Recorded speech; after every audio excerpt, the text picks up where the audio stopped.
तो नमस्कार दोस्तों, कैसे हैं आप सब। उम्मीद करता हूं आप लोगों की तैयारी काफ़ी अच्छी तरीके से हो रही है। इस श्रृंखला को आगे बढ़ाते हुए आज हम यहां पे मॉक टेस्ट 21 को डिस्कस करेंगे। ये आपके बीपीएससी सहित अन्य सभी कम्पिटेटिव एग्जाम के दृष्टिकोण से काफ़ी महत्वपूर्ण है। इस वीडियो में हमेशा की तरह प्रश्नों की संख्या है 50, जिसमें से कि आपके 10 प्रश्न जो होंगे वो करंट अफेयर सेक्शन से होंगे। आप इस पूरे वीडियो को एग्जाम के तौर पर लीजिए, आप कॉपी और पेन लेके बैठिए और समझिए कि ये सभी प्रश्न जो है आपके बीपीएससी एग्जाम में आए हुए हैं। इससे ये होगा कि आपको अपनी तैयारी का अंदाज़ा लगेगा और आप यहाँ पे जान पाएंगे कि आपने 50 में से कितने प्रश्नों को सॉल्व किया है। अगर इसकी फुल मार्क्स की बात करें तो इसका फुल मार्क्स है 50 और इसका पासिंग मार्क्स है 35। अगर 35 से अधिक आपके यहाँ पे सही होता है तो आपकी तैयारी को काफ़ी अच्छी मानी जाएगी, लेकिन अगर उससे कम है तो आपको यहाँ पे फेल माना जाएगा। तो आप इस पूरे वीडियो को ध्यानपूर्वक देखें। इस वीडियो के डिस्क्रिप्शन में दिए गए जो लिंक है उस लिंक पर क्लिक करके आप इसका PDF भी डाउनलोड करके बाद में प्रैक्टिस कर सकते हैं। तो चलिए अब शुरू करते हैं और आपको बता दूं कि सभी प्रश्नों की जो प्रकृति होगी वो एकदम से हूबहू एग्जाम की तरह होगी। जो बीपीएससी प्रारंभिक परीक्षा में पूछे जाते हैं उसी तरह के यहाँ पे आपको प्रश्न देखने को मिलेंगे। तो मैं प्रत्येक प्रश्न को पढ़ूंगा और उसके बाद आपको 5 सेकंड का टाइम दूंगा। इस बीच आप प्रश्न को सॉल्व करके कमेंट बॉक्स में अपना आंसर बताएंगे। तो पहला प्रश्न है, सैनिक संकाय में रडार का उपयोग क्यों किया जाता है। अभी रडार काफ़ी चर्चे में है तो मैंने सोचा इस पर एक प्रश्न डाला जाए। तो सैनिक संकाय में रडार का उपयोग क्यों किया जाता है, बताइए इसका आंसर क्या होगा।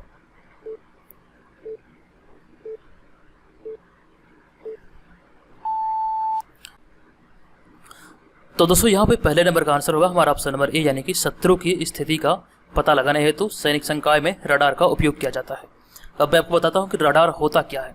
तो सबसे पहले आप जानिए कि रडार का जो फुल फॉर्म होता है वो होता है रेडियो डिटेक्शन एंड रैंकिंग। ये वस्तुओं का पता लगाने वाली एक प्रणाली है जिसके अंतर्गत सूक्ष्म तरंगों और रेडियो तरंगों का उपयोग किया जाता है। आप इसे ध्यान रखेंगे और इसकी सहायता से गतिमान वस्तुएं जो भी होती है, जैसे कि ऊंचाई पर उड़ रहे प्लेन, हवाई जहाज जो भी होते हैं, जैसे जमीन पर चलती हुई गाड़ी आदि की स्थिति का जांच किया जाता है, यानी कि उसकी पता लगाया जाता है। तो सैनिक संकाय में रडार का जो उपयोग किया जाता है वो शत्रु की स्थिति का पता लगाने के लिए इसका प्रयोग किया जाता है। आपको इस प्रश्न से इतनी सारी महत्वपूर्ण जानकारी मिलती है, आप सभी चीज़ों को ध्यान रखेंगे। और इस पर अगला प्रश्न है, इनमें से कौन सा पदार्थ रेडियो एक्टिव है, बताइए इसका आंसर क्या होगा। कौन सा पदार्थ इनमें से रेडियो एक्टिव है।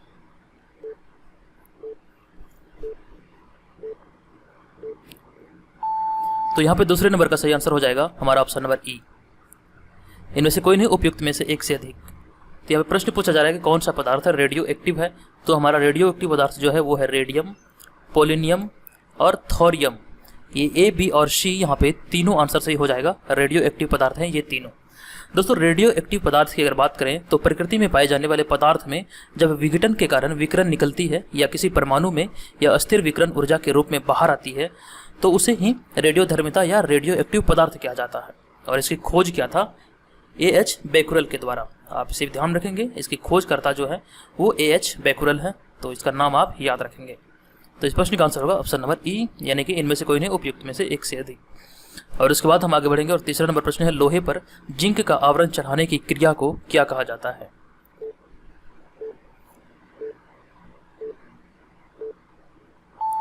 इस प्रश्न का आंसर होगा गैल्वेनाइजिंग या फिर गैल्वेनाइजेशन। लोहे पर जिंक का आवरण चढ़ाने की क्रिया को गैल्वेनाइजेशन कहा जाता है। अगला प्रश्न है, नाइट्रोजन इनमें से किसका आवश्यक तत्व है, बताइए इसका आंसर क्या होगा।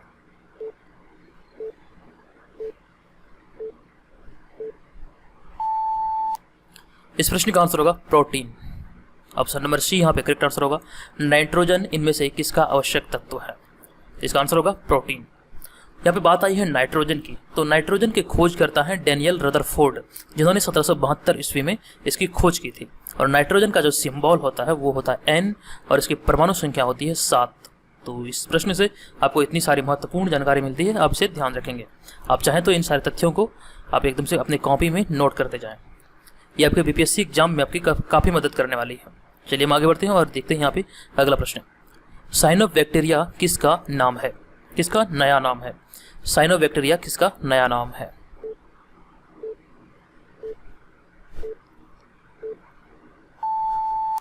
तो पांचवें प्रश्न का सही आंसर होगा हमारा यहाँ पे ऑप्शन नंबर बी, यानी कि मिक्सोफाइसी।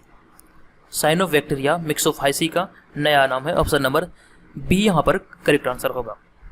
और उसके बाद हम आगे बढ़ेंगे और नेक्स्ट प्रश्न में है, स्कर्वी रोग कौन से विटामिन की कमी से होता है, बताइए। काफी महत्वपूर्ण है, स्कर्वी रोग निम्न में से किस विटामिन की कमी से होता है।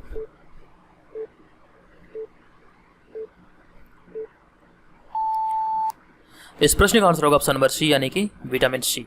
इसका भी रोग विटामिन सी की कमी से होता है। चलिए हम आगे बढ़ते हैं और अगला प्रश्न देखेंगे, किसी इकोसिस्टम में रह रहे जीवों को क्या कहा जाता है? किसी इकोसिस्टम में रह रहे जीवों को क्या कहा जाता है?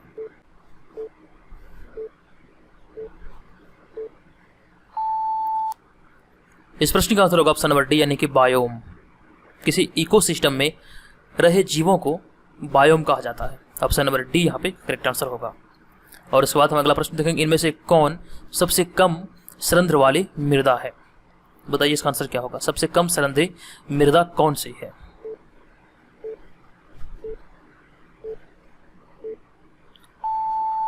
तो चिकनी मिट्टी जो होती है वो सबसे कम सरंध्री होती है। सही आंसर है ऑप्शन नंबर सी, चिकनी मिट्टी। चलिए हम आगे बढ़ेंगे और देखेंगे 9वां नंबर प्रश्न, चमगादड़ को किस श्रेणी के अंतर्गत रखा गया है? यह भी काफी महत्वपूर्ण प्रश्न है। किस श्रेणी के अंतर्गत चमगादड़ को रखा गया है? बताइए इसका आंसर क्या होगा? कंफ्यूज एकदम से नहीं कीजिएगा, ऑप्शन को देखिए और उसके बाद सही आंसर कीजिएगा।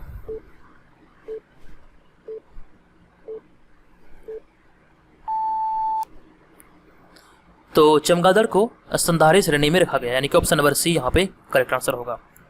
दोस्तों चमगादड़ जो है वो आकाश में उड़ने वाला एक स्तनधारी प्राणी है और चमगादड़ की अभी तक पूरे विश्व में लगभग 1000 से अधिक प्रजाति पाई जाती है। तो ये भी चीज़ आप ध्यान रखेंगे, यह एक स्तनधारी प्राणी है और इसकी प्रजाति लगभग 1000 से ज़्यादा पाई जाती है। चलिए हम आगे बढ़ते हैं और अगला देखेंगे, नेक्स्ट प्रश्न है, अनुदैर्ध्य तनाव कहाँ संभव है? अनुदैर्ध्य तनाव कहाँ पर संभव है? बताइए इसका आंसर क्या होगा?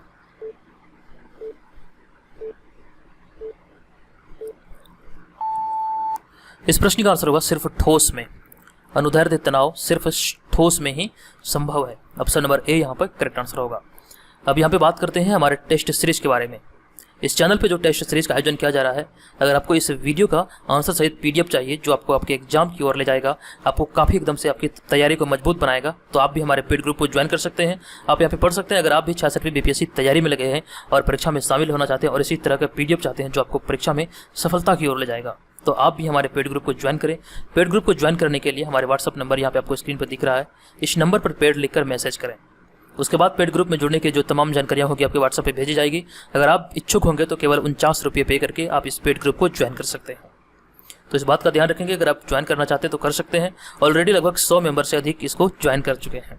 तो चलिए हम आगे बढ़ते हैं और देखेंगे अगला प्रश्न यहाँ पे है, टेकोमीटर एक यंत्र है जिसकी सहायता से क्या मापा जाता है? टेकोमीटर एक यंत्र है जिसकी सहायता से क्या मापा जाता है?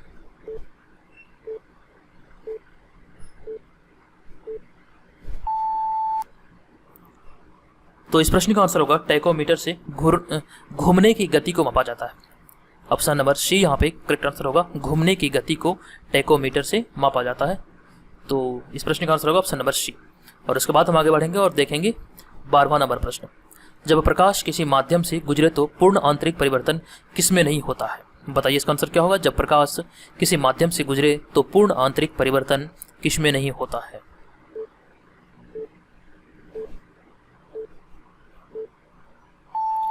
तो इस प्रश्न का आंसर होगा ऑप्शन नंबर सी यानी कि पानी से कांच में। जब प्रकाश पानी से कांच में जाए तो पूर्ण आंतरिक परिवर्तन नहीं होता है। ऑप्शन नंबर सी यहाँ पे करेक्ट आंसर होगा। और उसके बाद अगला प्रश्न है, प्रकाश की किरण और ध्वनि की तरंग दोनों में समानता है किस प्रकार? किस प्रकार से प्रकाश की किरण और ध्वनि की तरंग में समानता है? बताइए इसका आंसर क्या होगा?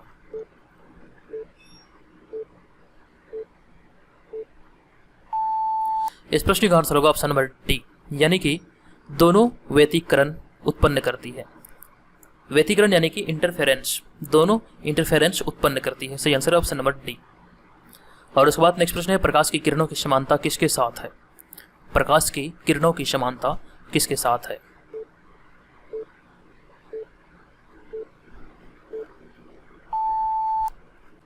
तो यहाँ पे 14 नंबर का सही आंसर होगा ऑप्शन नंबर सी यानी कि गामा किरण। प्रकाश की किरणों की समानता गामा किरणों के साथ है। आइए आपको प्रकाश के बारे में कुछ जानकारी देते हैं। जब प्रकाश किसी पारदर्शी माध्यम से सरल रेखा में गमन करती है तब प्रकाश के पथ को प्रकाश किरण कहा जाता है।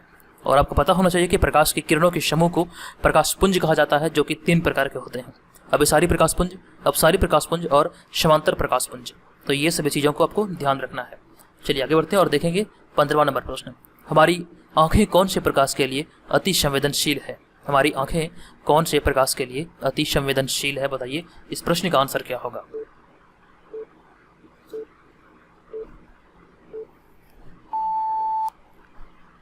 तो यहाँ पे 15 का सही आंसर होगा पीला हरा प्रकाश के लिए हमारी आंखें जो है वो अति संवेदनशील है। ऑप्शन नंबर सी यहाँ पर करेक्ट आंसर होगा। और उसके बाद हम बढ़ेंगे अगले प्रश्न पे। हमारा अगला प्रश्न होगा 16वां प्रश्न, ट्रांजिस्टर वास्तव में क्या है? ट्रांजिस्टर वास्तव में क्या है?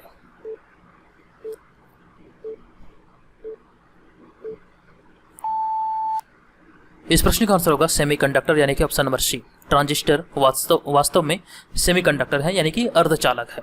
इसका प्रयोग इलेक्ट्रॉनिक सिग्नल्स, विद्युत शक्ति को स्विच या एम्पलीफाई करने के लिए प्रयोग किया जाता है। और आपको पता होना चाहिए कि ट्रांजिस्टर जो डिवाइस है ये काफ़ी छोटी होती है।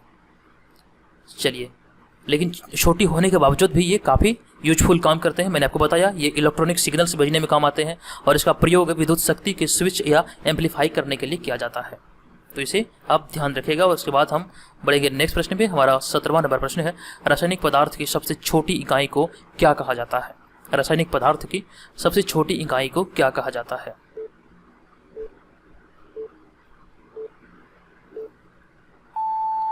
तो यहाँ पर इस प्रश्न का आंसर होगा 17 का डी, यानी कि मॉलिक्यूल।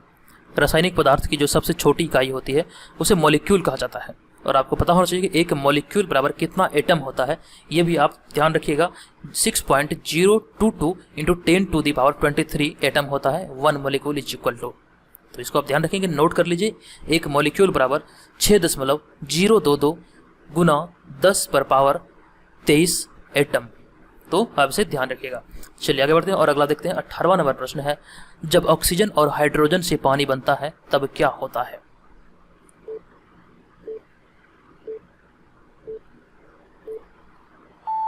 इस प्रश्न का आंसर होगा ऑप्शन नंबर सी, यानी कि ना गर्मी निकलती है न अवशोषण होता है। जब ऑक्सीजन और हाइड्रोजन से पानी बनता है तब ना गर्मी निकलती है न अवशोषण होता है। इन सभी ऑप्शन के आधार पर यहाँ पे ऑप्शन नंबर सी करेक्ट होगा, तो आपसे ध्यान रखिएगा। और उसके बाद हम बढ़ेंगे 19वां नंबर प्रश्न, पानी को साफ करने के लिए इनमें से किसका प्रयोग किया जा सकता है? पानी को साफ करने के लिए इनमें से किसका प्रयोग किया जा सकता है? बताइए इसका आंसर क्या होगा।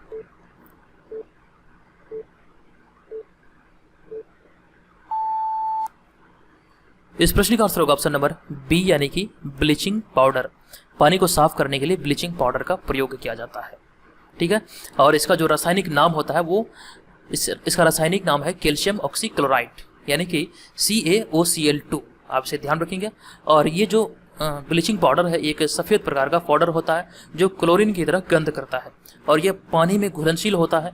लेकिन अगर पूर्ण घुलनशील की बात करें तो यह पानी में पूर्ण रूप से घुलनशील नहीं होता है, ये आंशिक रूप से पानी में घुलनशील होता है ब्लीचिंग पाउडर।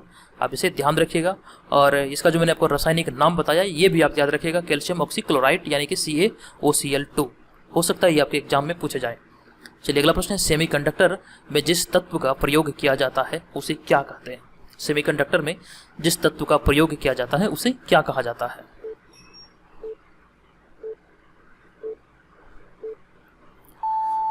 तो इस प्रश्न का आंसर होगा ऑप्शन नंबर डी, यानी कि जर्मेनियम। सेमीकंडक्टर में जिस तत्व का प्रयोग किया जाता है उसे जर्मेनियम कहा जाता है। और इसका जो संकेत होता है, यानी कि जो सिंबल होता है वो Ge होता है। और इसका एटॉमिक नंबर भी आप याद रखिए, इसका एटॉमिक नंबर होता है 32, यानी कि 32। और इसके जो यहाँ पे जर्मेनियम है इसकी खोजकर्ता की अगर बात करें तो E.C. विंकलर ने इसकी खोज की थी। और आपको पता होना चाहिए कि जो जर्मेनियम है ये पृथ्वी पर काफ़ी अल्प मात्रा में पाई जाती है, जो कि जिंक के साथ मिला हुआ होता है। जो जिंक के खनिज होते हैं उसके साथ ये मिला हुआ पाया जाता है और इसके पृथ्वी पर काफ़ी कम मात्रा में ये पाई जाती है। तो आपको यहाँ पर जर्मेनियम से इतनी सारी महत्वपूर्ण जानकारी मिलती है। चलिए आगे बढ़ते हैं और अगला प्रश्न है, हीरे की ऐसी क्या खास बात है जो उसे इतनी अधिक कीमती बनाती है? ऑप्शन को देखिए और बताइए इसका आंसर क्या होगा। हीरे की ऐसी क्या खास बात है जो उसे सबसे ज़्यादा कीमती बनाती है?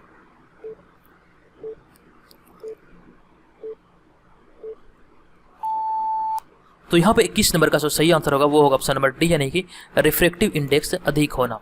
ऑप्शन नंबर डी यहाँ पे करेक्ट आंसर होगा। रिफ्रैक्टिव इंडेक्स अधिक होने के कारण जो हीरे है वो इतनी महंगी बिकती है। अब मैं आपको हीरे के बारे में बताता हूँ कि हीरा आखिर क्या है। दोस्तों हीरा जो है एक पारदर्शी पदार्थ है, पारदर्शी रत्न है। यह मुख्यतः कार्बन का शुद्धतम रूप है। जो हीरा जो है वो कार्बन का ही शुद्धतम रूप है और यह पारदर्शी होता है। आपको पता होना चाहिए कि हीरे में जो कार्बन होते हैं, हीरे के जो प्रत्येक कार्बन के जो जो परमाणु होते हैं वो अन्य कार्बन के परमाणुओं के साथ सहसंयोजी बंधन से जुड़े हुए होते हैं। जो हीरो के अंदर जो कार्बन मात्रा होती है, उस कार्बन में से जो कार्बन के परमाणु होते हैं वो अन्य परमाणु कणों से सहसंयोजी बंधन से जुड़े हुए होते हैं। अब इस बात को ध्यान रखिएगा। और उसके बाद हम बढ़ेंगे 22वें नंबर प्रश्न पे। विद्युत का सबसे अच्छा कंडक्टर इनमें से कौन सा है? विद्युत का अच्छा कंडक्टर इनमें से कौन सा है?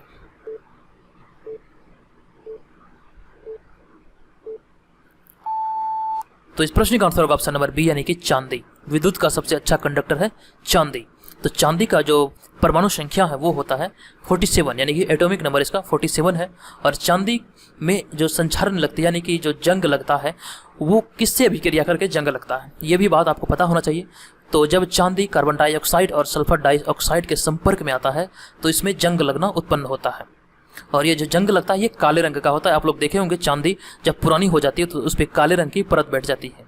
ये इसलिए होता है क्योंकि यह सल्फर और कार्बन डाइऑक्साइड के संपर्क में आता है, तो इस वजह से चांदी पर जंग लगता है। और चांदी को विद्युत का सबसे अच्छा कंडक्टर माना जाता है। आप इन सभी चीज़ों को ध्यान रखेंगे। और अगला प्रश्न, हवाई जहाज में कौन सा ईंधन प्रयोग किया जाता है? मुख्यतः कौन सा ईंधन प्रयोग किया जाता है? बताइए इसका आंसर क्या होगा।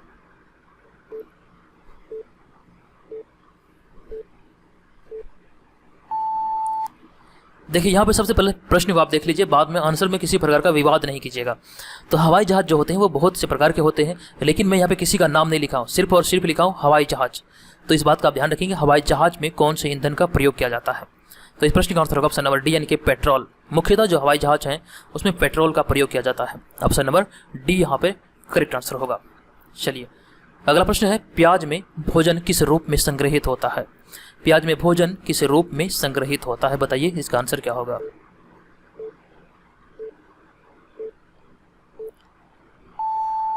तो यहाँ पे 24 नंबर का जो सही आंसर होगा वो होगा स्टार्च के रूप में। ऑप्शन नंबर बी यहाँ पे करेक्ट आंसर होगा। प्याज में भोजन स्टार्च के रूप में संग्रहित होता है। और उसके बाद हम देखेंगे 25वां नंबर प्रश्न, प्राणियों में श्वसन की गति का तापमान बढ़ने से किस प्रकार असर करता है? प्राणियों में श्वसन की गति का तापमान बढ़ने से किस प्रकार असर करता है? ये काफी महत्वपूर्ण प्रश्न है, बताइए इसका आंसर क्या होगा। तो यहाँ पे 25वें नंबर का प्रश्न का आंसर होगा ऑप्शन नंबर ए, यानी कि बढ़ती है। अगर तापमान बढ़ेगा तो प्राणियों में श्वसन की जो गति है वो भी बढ़ जाएगा, तो इसलिए इसका आंसर होगा ऑप्शन नंबर ए, यानी कि बढ़ती है। और इसके बाद नेक्स्ट प्रश्न है, निम्न में से कौन सा एक हार्मोन है? बताइए इनमें से कौन हार्मोन है? निम्न में से कौन हार्मोन है?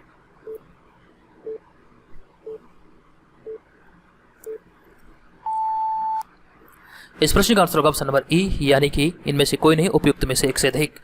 आप यहाँ पे देख सकते हैं इंसुलिन और ग्लूकेगन और थायरॉक्सिन, ये तीनों हार्मोन है। जबकि जो यहाँ पे ऑप्शन नंबर ए में है साइनोकोबाइल-1, ये जो है हार्मोन नहीं है। इस प्रकार हमारा जो आंसर होगा ऑप्शन नंबर ई होगा, इंसुलिन, ग्लूकेगन और थायरॉक्सिन ये हार्मोन है।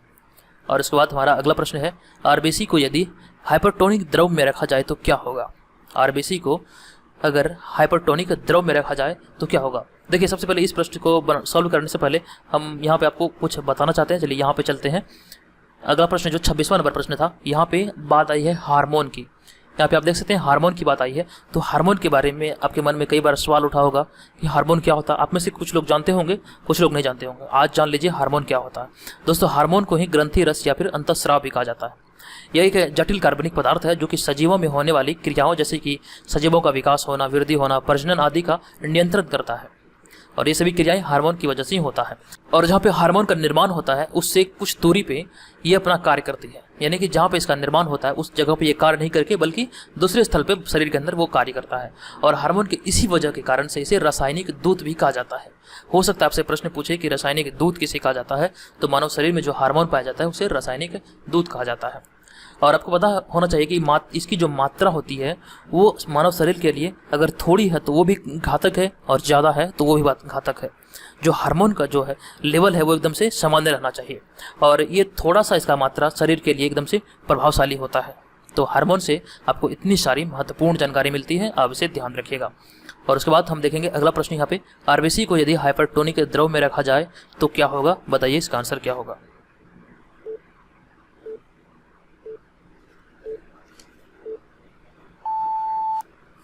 तो 27 नंबर प्रश्न का यहाँ पे आंसर है ऑप्शन नंबर ए, यानी कि संकुचित होकर जल छोड़ेगा। यदि आरबीसी को हाइपोटोनिक द्रव में रखा जाए तो ये संकुचित होकर जल छोड़ेगा। अब यहाँ पे बात आई है आरबीसी की। आरबीसी से कई बार एग्जाम में प्रश्न देखने को मिला है। चलिए अब मैं आपको बताता हूँ आरबीसी आखिर होता क्या है।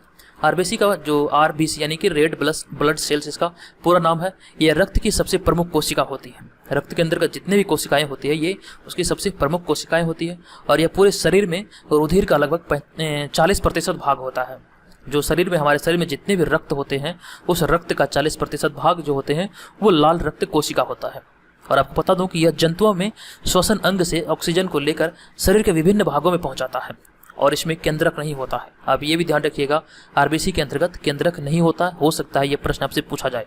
और इसका जो निर्माण होता है वो वयस्क की अगर बात करें तो अस्थि मज्जा में होता है। एक मानव शरीर में वयस्क में इसका निर्माण अस्थि मज्जा में होता है और इसमें हीमोग्लोबिन नामक का प्रोटीन होता है। और इसका हीमोग्लोबिन नामक प्रोटीन जो होता है ये शरीर के लिए काफ़ी उपयोगी होता है। और अगर इस आरबीसी की बात की इसके आकार की बात करें तो इसका आकार जो होता है वो पेड़े के आकार का होता है। जो पेड़ा आप लोग खाते हैं, हम लोग खाते हैं, आरबीसी का आकार एकदम से हुबहू पेड़े की तरह होता है। और आरबीसी जो होता है लाल रक्त कोशिका जो होती है उसका अगर जीवन काल की बात करें वो 20 से 120 दिन तक इसकी जीवन काल होती है। और इसकी मृत्यु होती है यकृत या प्लीहा में। और प्लीहा को ही आरबीसी का कब्रिस्तान भी कहा जाता है। ये भी बात आप ध्यान रखेंगे, प्लीहा को आरबीसी का कब्रिस्तान कहा जाता है। तो यहाँ पे आपको 27 नंबर प्रश्न से इतनी सारी महत्वपूर्ण जानकारी मिलती है, आप इसे ध्यान रखेंगे। अब हम आगे बढ़ेंगे और देखेंगे यहाँ पे अगला प्रश्न, डायबिटीज मेलाइटिस किसकी कमी से होता है? बताइए, ये काफ़ी इजी प्रश्न है। किसकी कमी से होता है डायबिटीज?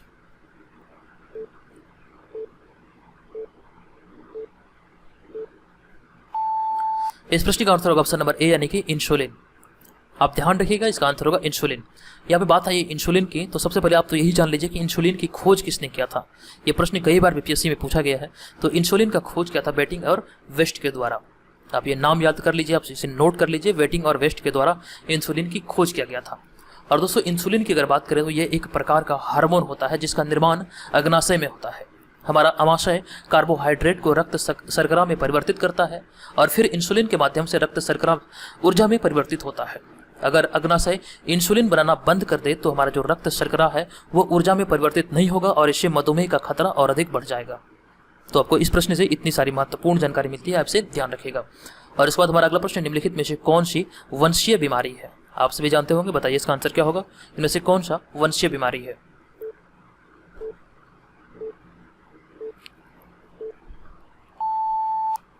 तो यहाँ पे हमारा आंसर होगा 29 का ऑप्शन नंबर ई। 29 का ऑप्शन नंबर ई यहाँ पे करेक्ट आंसर होगा, यानी कि इनमें से कोई नहीं, उपयुक्त में से एक से अधिक। तो यहाँ पे हम देखेंगे वंशीय बीमारी कौन सी है। तो हीमोफीलिया ये वंशीय बीमारी है। रंगीन अंधपन वंशीय बीमारी है। और फिर उसके बाद हमारा एल्बिनिज्म ये भी वंशीय बीमारी है। जो कैंसर है ये वंशीय बीमारी नहीं है। तो इस प्रकार हमारा आंसर होगा ऑप्शन नंबर ई, इनमें से कोई नहीं, उपयुक्त में से एक से अधिक। और उसके बाद हमारा अगला प्रश्न, इलेक्ट्रिक चार्ज की इकाई क्या है? काफी इजी प्रश्न है, बताइए इसका आंसर क्या होगा। इलेक्ट्रिक चार्ज की इकाई है कूलम्ब, यानी कि ऑप्शन नंबर सी यहाँ पे करेक्ट आंसर होगा। इलेक्ट्रिक चार्ज की इकाई है कूलम्ब। और इसके बाद हम देखेंगे 31 नंबर प्रश्न, स्वतंत्रता पूर्वक गिरते पिंड के लिए ऊर्जा कैसी रहती है? अब यहाँ पे ऑप्शन को देखिए, बताइए स्वतंत्रता पूर्वक गिरते पिंड के लिए ऊर्जा, बताइए इसका आंसर क्या होगा।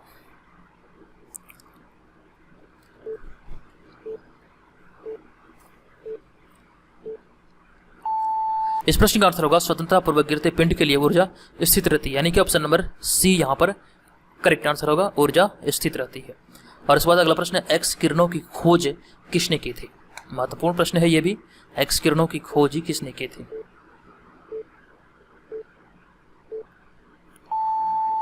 तो दोस्तों यहाँ पे 32 नंबर प्रश्न का जो सही आंसर होगा वो होगा रोंटगेन ने।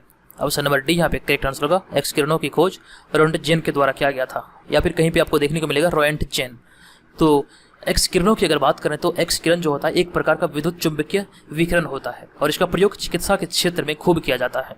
और जैसा कि मैंने आपको बताया कि इसकी खोज, एक्स किरणों की खोज रोएंटगेन ने किया था और इसे एक्स किरणों को रोएंटगेन विकिरण के भी नाम से जाना जाता है। तो दोनों में कंफ्यूज नहीं कीजिएगा, एक्स किरणों को रोएंटगेन विकिरण भी कहा जा सकता है क्योंकि इसकी खोज रोएंटगेन ने ही किया था। और इसका प्रयोग चिकित्सा के क्षेत्र में बड़े पैमाने पर किया जाता है। तो ऑप्शन नंबर डी यहाँ पे करेक्ट आंसर होगा। चलिए हम आगे बढ़ेंगे और अगला प्रश्न है मरुस्थल में मृग तृष्णा मिलने का क्या कारण है। मरुस्थल में मृग तृष्णा मिलने का कारण क्या है।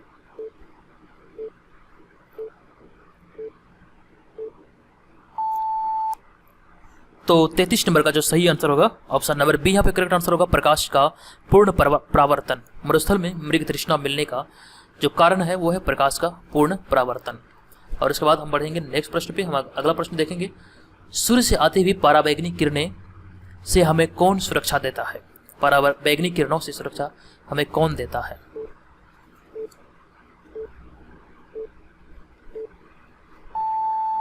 इस प्रश्न का आंसर होगा ऑप्शन नंबर बी यानी कि O3। सूर्य से आती पराबैंगनी किरणों से हमें सुरक्षा देता है ओजोन परत यानी कि O3। तो इस बात का आप ध्यान रखेंगे। और अगर ओजोन गैस की बात करें तो ये काफ़ी विषैली गैस होती है और ये तीखी गंध होती है इसकी, तो इस बात का ध्यान रखेंगे। चलिए हम आगे बढ़ते हैं और अगला प्रश्न देखेंगे, दो अणुओं के बीच सहसंयोजक बंध किसके द्वारा बनता है। बताइए इसका आंसर क्या होगा।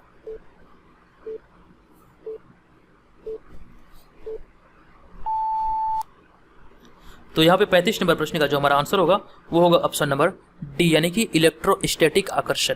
35 का ऑप्शन नंबर डी यहाँ पे करेक्ट आंसर होगा, इलेक्ट्रोस्टैटिक आकर्षण। दोस्तों इस तरह के वीडियो बनाने में काफ़ी मेहनत लगती है, आपसे एक लाइक की अपेक्षा है कि आप लाइक जरूर करें। आप इस वीडियो को ध्यानपूर्वक देखें और वीडियो पसंद आता है तो वीडियो को लाइक करें, कमेंट करें और शेयर जरूर करें। मैं तो कहूँगा कि आप कमेंट करके मेरा हौसला को जरूर बढ़ाइए। आपका एक कमेंट पढ़ने के लिए मैं इंतजार करता हूँ कि आपने कमेंट किया या फिर नहीं। जब भी कोई कमेंट आता है मैं जरूर उसका रिप्लाई देता हूं। अगर आप में आपके मन में किसी प्रकार का सवाल है, किसी प्रकार का सुझाव या शिकायत है, इस वीडियो में किसी प्रकार का सुझाव देना चाहते हैं, बेहिचक इस कमेंट बॉक्स में लिखिए। आप हमें फेसबुक, इंस्टाग्राम पे भी फॉलो कर सकते हैं, वहाँ भी हमसे कुछ पूछना चाहें तो डायरेक्टली पूछ सकते हैं। चलिए अगला प्रश्न, निम्नलिखित में से कहाँ मैग्नीशियम उपस्थित है। बताइए इसका आंसर क्या होगा। निम्नलिखित में से कहाँ मैग्नीशियम उपस्थित है।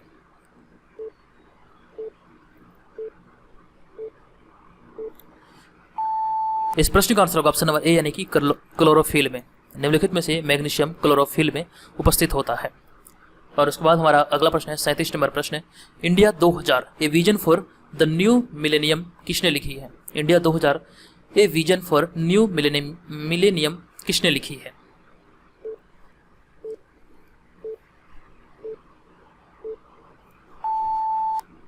तो इस प्रश्न का आंसर होगा ऑप्शन नंबर ई यानी कि इनमें से कोई नहीं, उपयुक्त में से एक से अधिक। अगर इसकी बात करें, इस पुस्तक के लेखक हैं ऑप्शन नंबर सी यहाँ पे करेक्ट आंसर होगा APJ अब्दुल कलाम। और उसके बाद YS राजन, ये दोनों के द्वारा ये पुस्तक लिखा गया है जिसका नाम है India 2000 a vision for the new millennium. इसे लिखा है APJ अब्दुल कलाम और YS राजन ने। ऑप्शन नंबर ई यहाँ पे करेक्ट आंसर होगा। और उसके बाद अगला है, भारत में हरित क्रांति के प्रमुख निर्माता का क्या नाम है।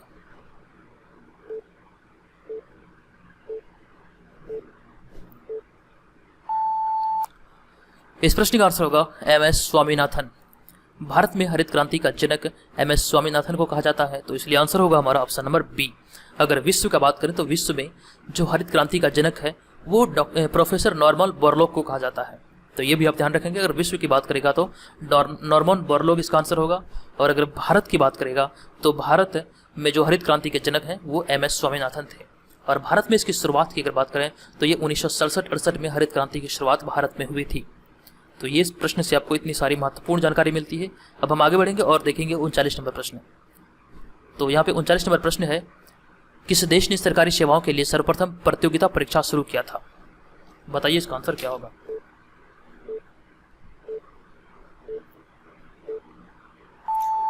उनचालीस नंबर प्रश्न का सही आंसर होगा ऑप्शन नंबर सी यानी कि चीन। चीन ने सर्वप्रथम प्रतियोगिता परीक्षा का शुरुआत किया था सरकारी सेवाओं के लिए। और इसके बाद अगला प्रश्न है, भारत में राष्ट्रीय आय लेखा समंक किसके द्वारा प्रकाशित किया जाता है।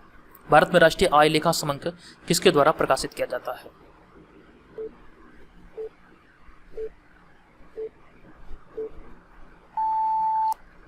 तो यहाँ पे इस प्रश्न का आंसर होगा ऑप्शन नंबर डी यानी कि केंद्रीय सांख्यिकी संगठन।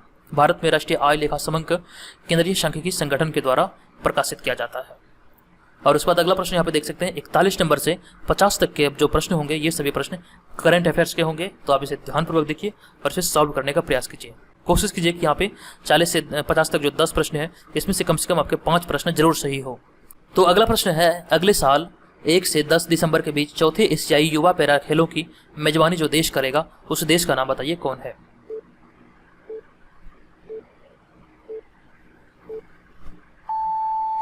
इस प्रश्न का आंसर होगा ऑप्शन नंबर ए यानी कि बहरीन। अगले साल 1 से 10 दिसंबर के बीच पैरा खेलों की जो एशियाई पैरा खेलों की मेजबानी करेगा वो बहरीन करेगा। ऑप्शन नंबर ए यहाँ पे करेक्ट आंसर होगा। और इसके बाद अगला है, अखिल भारतीय फुटबॉल महासंघ यानी कि AIFF ने हाल ही में किस पूर्व कप्तान के नाम की सिफारिश देश के चौथे सर्वोच्च नागरिक पुरस्कार पद्मश्री के लिए किया है। बताइए इसका आंसर क्या होगा।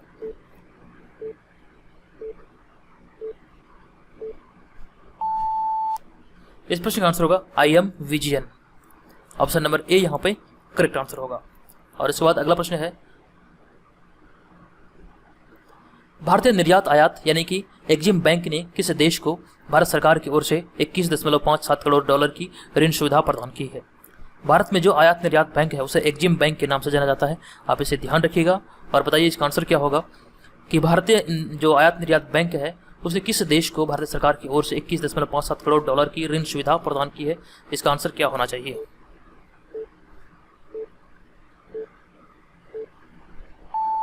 तो यहाँ पे 43 नंबर प्रश्न का जो आंसर होगा वो होगा ऑप्शन नंबर सी यानी कि मलावी। ऑप्शन नंबर सी यहाँ पे इस प्रश्न का करेक्ट आंसर होगा। और इसके बाद हम आगे बढ़ेंगे और देखेंगे नेक्स्ट प्रश्न, हाल ही में बिहार में खादी के ब्रांड एम्बेसडर के रूप में किसे नियुक्त किया गया है। ये काफी महत्वपूर्ण प्रश्न है, हो सकता है 66वें BPSC में प्रश्न पूछा जाए। बताइए इसका आंसर क्या होगा। हाल ही में बिहार में खादी के ब्रांड एम्बेसडर के रूप में किसे नियुक्त किया गया है। इस प्रश्न का आंसर होगा ऑप्शन नंबर डी यानी कि पंकज त्रिपाठी को नियुक्त किया गया है। और इसके बाद नेक्स्ट प्रश्न है, हाल ही में किस देश ने क्रिकेट मैच में फिक्सिंग को कानूनन अपराध का दर्जा बनाने की मंजूरी दे दी है। यह भी प्रश्न महत्वपूर्ण है।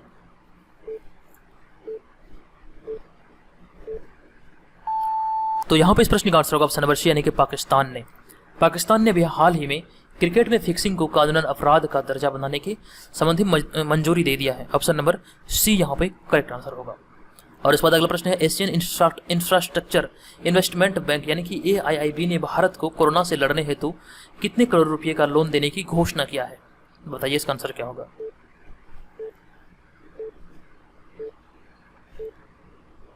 तो 46 नंबर प्रश्न का जो सही आंसर होगा वो होगा ऑप्शन नंबर ए यानी कि 5,714 करोड़ रुपए। एशियन इंफ्रास्ट्रक्चर इन्वेस्टमेंट बैंक ने भारत को 5,714 करोड़ रुपए का जो है वो ऋण देने का घोषणा किया है। चलिए हम आगे बढ़ते हैं और देखते हैं हम यहाँ पे 47वां नंबर प्रश्न क्या है। ऑटिस्टिक प्राइड डे किस दिन मनाया जाता है। ऑटिस्टिक प्राइड डे किस दिन मनाया जाता है। बताइए इसका आंसर क्या होगा।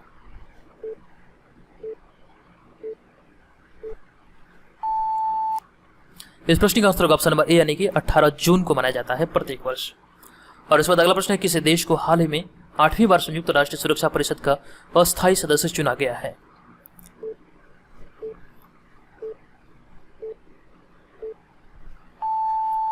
इस प्रश्न का आंसर होगा ऑप्शन नंबर डी यानी कि भारत को 8वीं बार संयुक्त राष्ट्र सुरक्षा परिषद का अस्थायी सदस्य चुना गया है। आप इसे ध्यान रखिएगा। और इस बाद अगला प्रश्न है, किस शहर के रेलवे स्टेशन ने रोबोट कैप्टन अर्जुन लॉन्च किया है। किस शहर के रेलवे स्टेशन ने रोबोट कैप्टन अर्जुन लॉन्च किया है। बताइए इसका आंसर क्या होगा।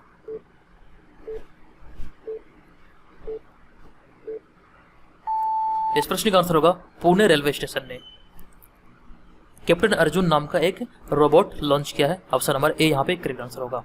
और इसके बाद 50वां प्रश्न है, किस देश के क्रिकेट टीम के दिग्गज बल्लेबाज मैट पुरे का हाल ही में 90 साल की उम्र में निधन हो गया।